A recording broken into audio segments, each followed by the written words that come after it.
Inspired by their ability to break boundaries. But now with COVID-19, South Africa's live music sector is desperately in need of a lifeline. I believe that the music industry, Hazel, clearly was the first industry as such to be very negatively affected by the lockdown, because before that already venues and things were closing down, gigs were being cancelled, communities were being affected by this. But our community as such was the first to go, and we believe that it's going to be the last industry as such to come back into our economy, and that is where our biggest fear is. Renowned songstress Vicky Sampson has joined forces with some of South Africa's most celebrated performers and legendary producer Gabby LaRue to establish the Trade Union for Musicians of South Africa. First established in 2018, TUMSA now has about 2,000 members, and its numbers have swelled since lockdown. As a COSATU-affiliated union, it is intent on redefining the status of South African musicians as cultural workers. Musicians and creative workers are not covered by the Unemployment Insurance Fund because they do not have permanent employers. Our biggest stumbling block has been the fact that labour legislation has not been able to recognize the occupation of being an artist, whether it be a musician or an actor or a storyteller, poet, rapper, whatever. There hasn't been a category within current labour law to recognize us yet, because it's an unregulated occupation. As a trade union, we felt, look, we've got no option now but to say, whilst we understand the need for the lockdown, we are positioning the state, and particularly the Department of Sports, Arts and Culture, who's responsible for our portfolio. We are positioning them as our de facto employer.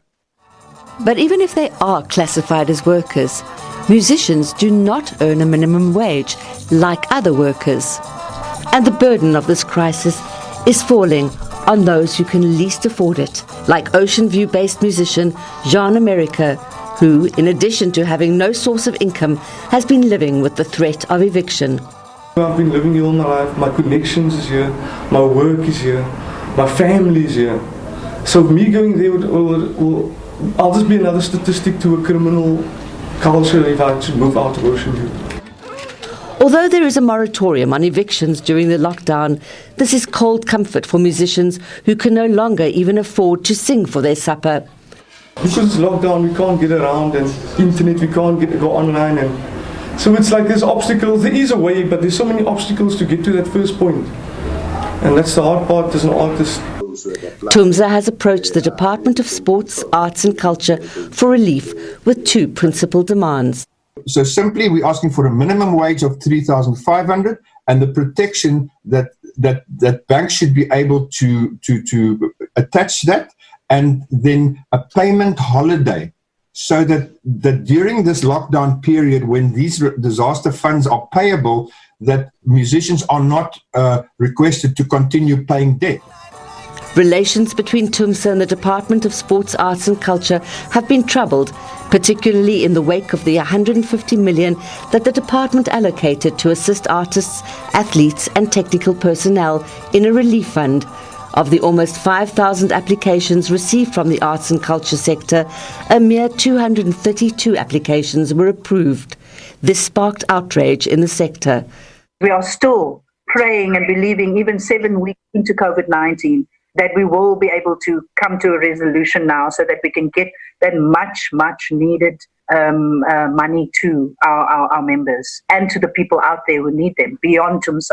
We may have been a bit harsh on them, and we're quite happy to say, listen, if that's the case, we're sorry, but it's really just our urgency to get our members who are suffering a catastrophe to get some help for them. We salute workers. The department says it is working hard to assist creatives and believes the sector should be represented by many organizations, including unions like TUMSA.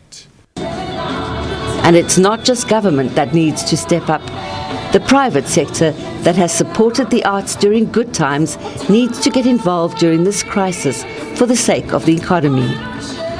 It needs a mind shift, both within our public, as to how music and arts is perceived, that it is a business, that it's a viable contributor towards our economy and our GDP every year.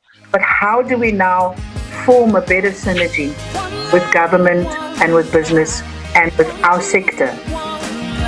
Samson hopes that when the lights are switched on again at music venues, they will shine brighter than before and South Africans will sing with one voice.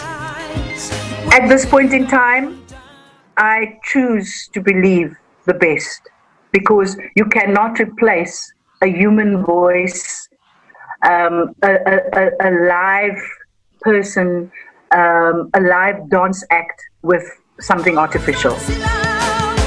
Hazel Friedman, SABC News, Cape Town.